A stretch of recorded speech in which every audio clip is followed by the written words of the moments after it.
Agosto costuma ser aquele mês de colher a safra e, aos poucos, ir encerrando as atividades no jardim ou na chácara. Parece o momento ideal para relaxar na rede com uma xícara de chá, não é mesmo?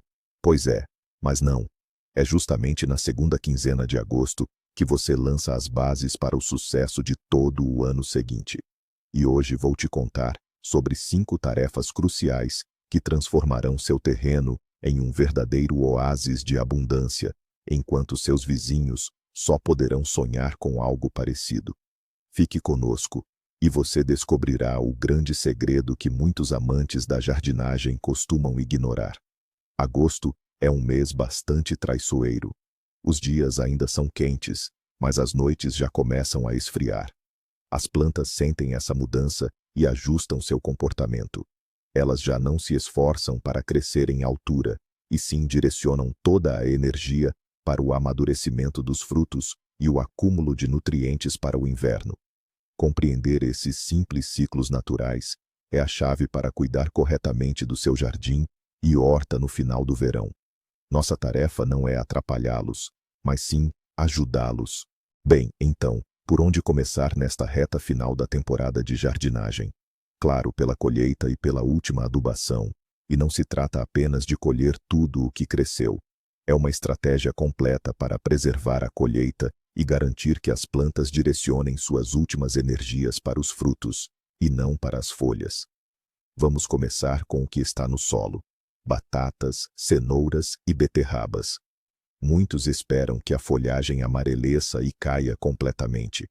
Mas se agosto for chuvoso, isso é um grande erro. Em solo úmido, os tubérculos e raízes podem começar a apodrecer ou contrair doenças. Por isso, se perceber que o tempo está a piorar e os tubérculos raízes já atingiram o seu tamanho ideal, pode desenterrá-los sem hesitação. É melhor fazer isso com uma forquilha de jardinagem e não com uma pá, para reduzir o risco de danificar a colheita. Desenterrou? Ótimo! Agora, em hipótese alguma, os lave imediatamente. Espalhe a colheita na sombra, sob um abrigo, por algumas horas. A terra secará e cairá facilmente, e a casca ficará mais resistente. Isso é chamado de período de cura. Depois disso, selecione-os cuidadosamente. Tudo o que tiver arranhões ou sinais de deterioração, consuma primeiro. E os exemplares inteiros e saudáveis, envie para a adega ou despensa para armazenamento. Agora, vamos ao que está nos ramos: tomates, pimentões e beringuelas. Aqui a regra é simples. Colha os frutos regularmente, não os deixe passar do ponto. Cada tomate maduro é um sinal para o pé. Missão cumprida, pode relaxar. E nós não queremos isso. Ao remover os frutos maduros a cada 2 ou 3 dias, é como se disséssemos à planta: vamos lá, amiga, continue produzindo. Se as noites ficarem frias, abaixo de 8 a 10 graus, colha sem receio os tomates que estão a começar a avermelhar, e até mesmo os grandes tomates verdes. Em casa, no calor, eles amadurecerão perfeitamente. Mas no pé, a requeima pode destruí-los. E assim, chegamos suavemente à adubação. Poder-se-ia perguntar: para que adubar, se já estamos a colher tudo? Para que os frutos que estão a desenvolver-se recebam o máximo de nutrientes, fiquem mais doces e saborosos. Mas aqui há uma regra de ouro. Lembre-se, na segunda quinzena de agosto, nada de nitrogênio. O nitrogênio estimula o crescimento de folhas e rebentos, e isso é o que menos queremos agora. Toda a energia deve ser direcionada para os frutos. Portanto, os nossos principais amigos agora são o potássio e o fósforo. A receita mais simples e eficaz é o monofosfato de potássio. 1 colher de sopa para 10 litros de água. Regue na base da planta, em solo já úmido. Outra excelente opção, especialmente para tomates, é a adubação foliar com uma solução de cinzas. Despeje 1 copo de cinzas em 1 litro de água a ferver. Deixe em infusão por 24 horas. Coe, complete até 10 litros e pulverize. Isso serve tanto como nutrição quanto como prevenção de doenças fúngicas. Esse cuidado extra irá ajudá-lo a aproveitar ao máximo a temporada, até o último dia de calor. Agora, vamos falar da terra. Aqueles canteiros vazios, depois da colheita da batata precoce, da cebola ou do alho, parecem um pouco abandonados, não é verdade? É aí que muitos jardineiros são tentados a simplesmente deixá-los assim até a primavera, pensando: ah, a terra precisa descansar. Mas a natureza, como se sabe, não tolera o vazio. Se você não plantar algo útil, as ervas daninhas vão ocupar esse espaço com prazer. E na primavera, você terá uma batalha exaustiva contra a grama e os dentes de leão. Mas há uma solução muito mais inteligente e eficaz: semear plantas de cobertura. São os chamados adubos verdes, plantas que cultivamos não para colher, mas para beneficiar o próprio solo. É um verdadeiro tratamento de spa para a sua horta, e eis o porquê. Em primeiro lugar, elas crescem rapidamente e formam um tapete verde denso que simplesmente não dá chance às ervas daninhas de brotar. Em segundo lugar, o seu poderoso sistema radicular solta maravilhosamente até a terra mais compactada e dura. As raízes penetram fundo, tornando o solo arejado e com boa capacidade de retenção de água. Depois delas, na primavera, cavar os canteiros é um verdadeiro prazer. Em terceiro lugar, e o mais importante, as plantas de cobertura enriquecem o solo com matéria orgânica e nutrientes. Quando a massa verde crescer, ela é simplesmente cortada e incorporada na camada superior do solo. Lá ela se decompõe, transformando-se no valioso humus, alimento para minhocas e micro-organismos benéficos. Essencialmente, você cria uma camada fértil sem precisar de toneladas de esterco e composto. Que plantas de cobertura escolher para semear no final de agosto? Uma excelente opção é a mostarda branca. Ela germina em apenas 3 ou 4 dias, ganha massa rapidamente e, o que é muito importante, com suas secreções, desinfeta o solo, suprimindo o desenvolvimento da podridão tardia, fitoftora, e da sarna. Outro campeão é a facélia, uma excelente planta melífera que atrairá as últimas abelhas para o seu terreno e uma predecessora universal para qualquer cultura. Aveia ou centeio também são ótimas opções. Esses cereais estruturam o solo de forma excelente e o enriquecem com potássio. O processo de semeadura é elementar. Solte o canteiro com um ancinho, espalhe as sementes, cubra-as levemente com terra. Pronto. Até as geadas, seus canteiros estarão trabalhando para a fertilidade futura. E o que acontece no nosso pomar de frutos vermelhos? Framboesas, groselhas e uvas espim já nos presentearam com uma colheita generosa. Os ramos curvam-se para o chão e algumas folhas começam a amarelecer. Parece que a sua missão para este ano está cumprida, mas é exatamente agora que eles precisam da nossa ajuda, mais do que nunca. Imagine que o arbusto é um atleta que acabou de correr uma maratona. Ele está exausto, deu tudo de si. A nossa tarefa é ajudá-lo a recuperar e a preparar-se para a próxima corrida, ou seja, para a próxima estação. Comecemos pelas framboesas remontantes. Elas estão agora a atingir o pico da segunda frutificação, a de outono. Para que as bagas sejam grandes e doces, elas precisam de muito potássio neste momento. Adube-as com cinzas. Espalhe um copo de cinza por baixo do arbusto e areje a terra, ou prepare uma infusão de cinzas. E certifique-se de regar bem, especialmente se o mês de agosto estiver seco. Agora, quanto às framboesas comuns, as de verão. É aqui que nos espera o trabalho mais importante, a poda. Sem qualquer hesitação, corte rente ao chão todos os ramos que já deram frutos. Irá reconhecê-los facilmente. São mais escuros, têm 2 anos e frequentemente estão secos. Eles não produzirão mais, apenas irão adensar o arbusto, consumir nutrientes e servir de foco para doenças e pragas. Cortou? Queime-os imediatamente ou retire-os do terreno. Deixe apenas os rebentos jovens e verdes deste ano. Desses, escolha os mais fortes e saudáveis, cerca de 8 a 10 por metro linear de fila.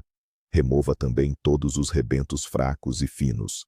Esta é uma poda de limpeza e de formação, tudo em um. O mesmo se aplica às groselhas e uvas espim. Inspecione cuidadosamente os arbustos.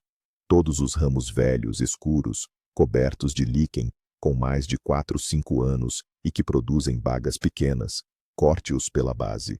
Remova também todos os ramos doentes, partidos, e aqueles que estão deitados no chão, ou que crescem para dentro do arbusto, adensando-o. O nosso objetivo é criar um arbusto bem iluminado e arejado, com ramos de diferentes idades. Após este corte de cabelo, é essencial tratar o pomar de frutos vermelhos contra doenças e pragas que já se preparam para hibernar. A cauda bordaleza a 1% ou qualquer outro fungicida são adequados. Lembra-se do mito de que é melhor podar na primavera? Isso é um grande erro. A poda de outono é muito mais eficaz. Remove as fontes de infecção e permite que o arbusto concentre todas as suas energias na formação de botões florais para a colheita do próximo ano. E não nos esqueçamos da futura beleza da primavera. Afinal, o jardim não é só horta, mas também canteiros de flores que encantam os olhos. E o fim de agosto é, sem exagero, a época de ouro para quem cultiva flores. É agora que lançamos as bases para uma floração exuberante no próximo ano. A principal tarefa nos canteiros agora é a divisão e o transplante de plantas perenes. Flores como peônias, íris, hostas, astílbes, phlox e hemerocallis tendem a crescer muito com o tempo. Seus maciços ficam densos demais, o centro se esvazia e a floração fica menor e menos abundante. Dividi-los a cada 3, 5 anos é um verdadeiro procedimento rejuvenescedor para essas plantas. Como fazer isso corretamente? Com cuidado, procurando não danificar as raízes, desenterramos o maciço inteiro. Em seguida, sacudimos o excesso de terra e inspecionamos cuidadosamente o rizoma. Com uma faca afiada ou pá, dividimos em várias partes, chamadas de divisões ou mudas. Cada uma dessas divisões deve ter várias gemas de crescimento saudáveis e uma boa massa de raízes. Removemos sem hesitação todas as partes podres ou velhas do rizoma. Os cortes devem ser polvilhados com carvão moído ou cinza para desinfecção, e imediatamente plantamos nossas divisões em um novo local, previamente preparado. Por que justamente em agosto? Porque o calor já diminuiu, o solo ainda está quente e chove com frequência. As plantas terão tempo suficiente para enraizar bem antes da chegada do frio e brotar na primavera com novas forças. Mas isso não é tudo. O fim de agosto marca a abertura oficial da temporada de plantio de bulbosas. Sim, aquelas mesmas tulipas, narcisos, jacintos, crocus e muscaris, que serão os primeiros a anunciar a chegada da primavera, devem ser plantados agora. Não adie isso para outubro. O plantio antecipado permite que as bulbosas enraizem bem na terra quente. A profundidade de plantio, via de regra, equivale a 3 vezes a altura do próprio bulbo. Antes do plantio, é muito útil deixar os bulbos de molho por meia hora em uma solução fungicida, por exemplo, máxima, para protegê-los de podridão. Escolha para eles locais ensolarados onde a água não se acumule. Acredite, na primavera, quando as primeiras flores vibrantes surgirem debaixo da neve, você agradecerá a si mesmo por este trabalho de agosto. E por fim, o quinto e não menos importante ponto do nosso plano: começar a preparar para o inverno os locais mais vulneráveis do seu terreno. Sim, pode parecer um pouco prematuro, já que ainda temos todo o mês de setembro pela frente. Mas, como diz o ditado, prevenir é sempre melhor do que remediar. E o ideal é começar pela estrutura principal de qualquer hortelão, a estufa. Até ao final de agosto, a colheita na estufa geralmente já está concluída ou a terminar. Uma estufa vazia é o ambiente ideal para a acumulação e proliferação de todo o tipo de patógenos, esporos de fungos, bactérias e larvas de pragas.